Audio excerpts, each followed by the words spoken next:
오늘 내드린 상가금융임대차보호법 시행령 2018년 1월 26일부로 시행되는 내용입니다. 프린트 내드린 거. 그래서 확정일자 받으면 우선 면제 받는 금액이 바뀌었습니다. 옛날에 서울에서 4억이었죠. 서울에서 4억이었는데 지금은 서울에서 어떻게 받겠다고요? 6억 1천만 원. 그 다음에 과밀억제권역은 5억. 그 다음에 광역시는 3억 9천. 그 다음에 기타 지역은 2억 7천 이렇게 받겠다고요. 그리고 1년에 9%씩 올릴 수 있던 게 5%, 주택하고 똑같이 5% 올릴 수 있는 걸로 바뀌었고요. 이 두 가지 바뀌었어요. 프린트 올려드린 거. 그 다음에 이 암기는 어떻게 하면 돼요? 6 빼기 1은 5다. 그 다음에 3 곱하기 9는 27이다. 39, 27. 이렇게 암기하면 되겠죠. 그 다음에 또 바뀐 게 과밀억제권역이 아닌데 그 프린트에 보면 부산광역시가 과밀억제권역에 준하는 보호를 받는 걸로 바뀌었고요. 그 다음에 광역시가 아니면서 광역시에 준하는 보호를 받는 걸로 세종시, 그 다음에 파주시, 그 다음에 화성시 3개가 추가되었습니다. 옛날부터 김포시라든지 광주시, 경기도 광주시, 안산시는 용인시, 이거는 원래부터 있었던 거죠. 요 3개가 추가됐죠. 프린트에 있죠. 지금 주택의 경우에는 파주하고 화성시는 안 들어가요. 주택은 세종시만 들어가잖아요. 광역시에 준하는 보호를 받는 걸로. 이해 안 되는 거 없죠. 이게 끝이에요. 프린터. 올해 시험에 민법에 민사특별법에 나오거나 중개실무에 나오거나 둘 중에 반드시 이 상가금융임대차보호법은 민법에도 반드시 나오고 중개실무에도 반드시 나와요. 주택도 마찬가지고요. 자, 그 다음에 문제 보겠습니다. 오늘 내드린 프린트 보셨고, 이 프린트는 책에 넣어놓으세요. 다음 마지막 주에 이게 상가금융임대차보호법 할 때 또 봐야 되니까 책에다 넣어놓으시고요. 1번 문제 보겠습니다. 오늘 내드린 문제.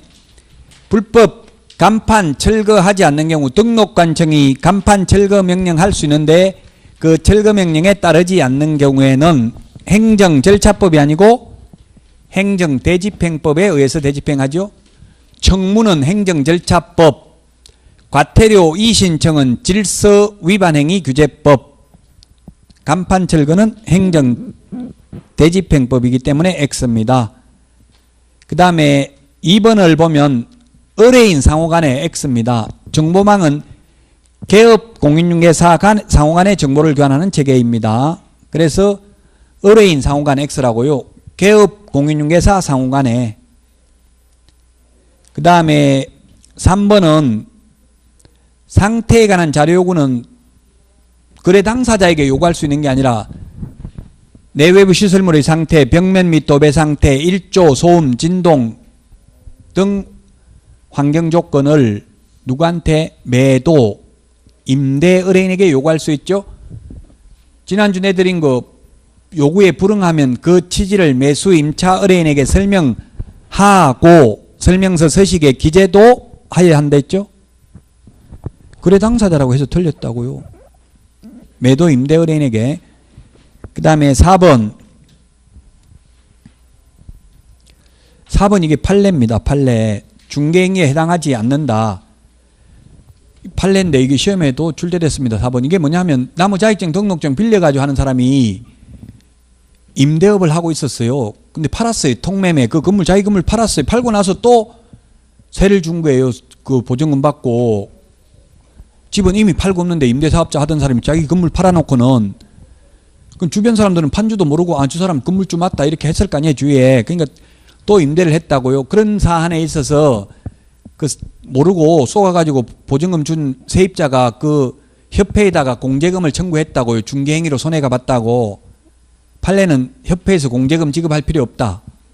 나무자격증 등록증 빌려가지고 중개업을 한 사람이 자기가 직접 거래 당사자로 참여했으면 그건 중개행위가 아니다. 그래서 본금으로 못 받는다는 이야기예요. 그 그냥 나무자격증 빌려가지고 하는 그 개인한테 압류해가지고 받아갈 수 있을 뿐이지 본금으로 못 받는다 이 말이에요. 중개행위가 아니니까. 판례예요. 뒤에 사건 번호 있으니까 법제처 국가법령정보센터 스마트폰 어플 플레이스토어가 다운받든지 아니면 인터넷으로 법조문을 판례를 검색해 보시면 되겠죠. 대법원 종합법률정보에 들어가도 검색할 수 있습니다. 그래서 틀렸습니다. 중개행위에 해당하지 않는다는 게 판례입니다. 4번이 좀 어려운데요. 판례는. 그 다음에 5번 이중계약서, 이중사무소 임의적 취소죠. 절대적 취소가 아니라 임의적 취소라고요. 이중등록, 이중소속은 절대적 취소였죠. 그래서 틀렸습니다. 임시중개시설물 떴다방도 임의적 취소입니다. 그 다음에 6번에 개업공개사 등이 아니라 암기 프린터 31번 별표 2에 있는데 개공 플러스 소공에만 해당됩니다. 개공 등이 아니고, 등이면 보조원도 포함되는 개념이죠. 그래서 틀렸습니다. 31번에 프린터 맨 밑에 보면 개공 등, 개공 플러스 소공, 그 다음에 개공만 해당되는 것 구분을 해놨습니다. 7번 비밀은 영원히 지켜야 되죠. 건물을 떠난 후에는 그러하지 아니하다. X. 그 업무를 떠난 후에도 준수해야 된다. 피해자의 명시된 의사에 반하여는 벌할 수 없는 반의사 불벌죄다. 8번은 개업공개사가 손해 입혔으면 손해 입힌 전액을 다 배상해야 된다고요. 예를 들면 보험은 1억 가입했는데 손해를 3억 입혔으면 3억 다 배상해야 돼. 1억은 보험회사에서 나머지 2억은 개인 돈 가지고 배상해야 된다. 이 말이에요. 손해액 전부를 다 배상해야 된다. 보정 설정 한도액 범위 내에서 배상해야 된다. X. 물론 보험회사는 보정 설정 한도액 범위 내에서만 배상하겠죠. 보험회사에서는. 9번은 30일 이내가 아니라 손해배상하고 나면 며칠 이내? 15일 이내 재보정 설정입니다. 이게 전부 다 기출문제 지문입니다. 여러분들 괴롭히려고 낸 문제 하나도 없어요. 다 기출문제입니다. 연습 좀 하면 쉬워요. 남을 쏘기 보지 않고 영혼이 순수한 분들은 좀 스트레스 받아요. 처음에는. 30일 X 15일 이내고요. 그 다음에 10번 이거 작년에 28회 기출문제입니다. 이것도 업무정지 제척기간 3년이라고 했죠. 2년이 아니고 3년이라고요. 우리 암기 프린터 46번에 동그라미 6번에 있잖아요. 46번에 동그라미 6번 제척기간 2년이 아니고 3년이다. 그 다음에 11번 자격증을 교부한 시도지사와 사무소 관할 시도지사가 서로 다른 경우에는 누가 자격 취소한다고 했어요? 교부한 시도지사가 한다고 했죠? 교부한 시도지사. 우리 프린터 54번 맨 밑에 54번 맨 밑에 있습니다. 54번 맨 밑에 보면은 교부한 시도지사, 사무소 관할 시도지사 구분해놨죠?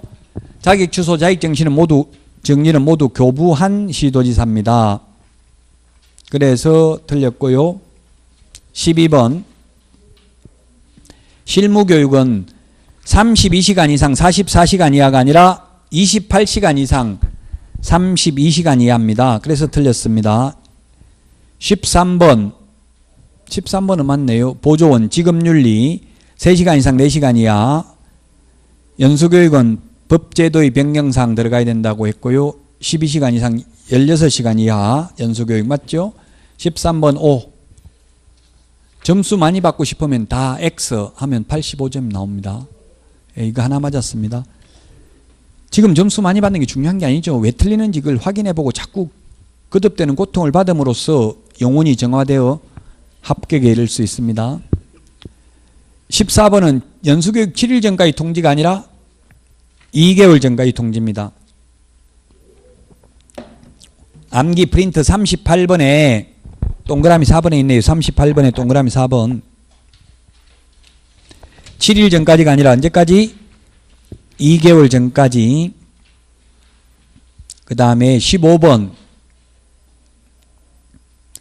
7일 전까지가 아니라 거래사고 예방교육은 10일 전까지 통지입니다. 10일 전까지 거래사고 예방교육은. 그래서 틀렸고 16번 고용신고 인장등록은 전자문서로 할 수 있으나 휴폐업은 안 된다. 5.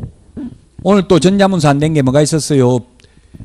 부동산 거래 신고를 공동으로 해야 되는데 한 명이 서명 또는 날인을 거부하면 상대방이 단독으로 할 수 있는데 단독으로 할 때는 사유서와 계약서 사본을 제출하러 가야 되니까 방문 신고만 가능하다. 또 정정 신청은 법정 서식이 없고 신고 필정에다가 정정사항을 고쳐가지고 제출해야 되니까 방문 신고만 가능하고 전자문서 안 된다고 했습니다. 16번 5. 17번 등록증 교부는 7일 이내 하는 게 아니라 지체 없이 합니다. 등록 처분 통지가 7일 이내죠. 등록 처분 통지가 7일 이내. 그 다음에 18번 이거 작년 기출문제입니다. 28회 기출문제입니다. 암기 프린트 4번 맨 밑에도 있는데 사무소 기준이에요. 사무소 기준. 그래서 분사무소에서 중개행위를 했다면 분사무소 관할 시도조례라고 돼 있잖아. 프린터 4번 맨 밑에. 사무소 기준이라고요. 중개대상물 기준이 아니고 시도조례. 19번 5죠. 민법에 말하면 점유 계정, 동일한 중개대상물, 동일 당사자, 동일한 기회, 매매를 포함한 둘 이상의 거래가 이루어지는 경우 매매에 관한 거래 금액만을 적용한다. 동일 세 번 들어가야 됩니다. 점유 계정, 요건 오로지 집 팔고 그 자리에 세입자를 눌러서 한 경우에만 해당되죠. 맞습니다. 이것도 기출문제입니다. 작년에 28회. 다 기출문제라고 이게 20개 다 기출문제 위주로 내드리는 거예요. 지금 너무 어려운 것만 하는 게 아니에요. 20번도 28회 기출문제 작년에. 중개보수 지급 시기는 당사자 약정이 있으면 약정에 따르고 약정이 없으면 잔금 치러야 받을 수 있다고요. 이거 개정됐거든요. 옛날에는 계약만 하면 받을 수 있었는데 지금은 잔금 치러야 받을 수 있다고 당사자 약정이 없으면. 그래서 X입니다. 20번. 자, 여기까지 하고 다음 주에 뵙도록 하겠습니다. 수고하셨습니다.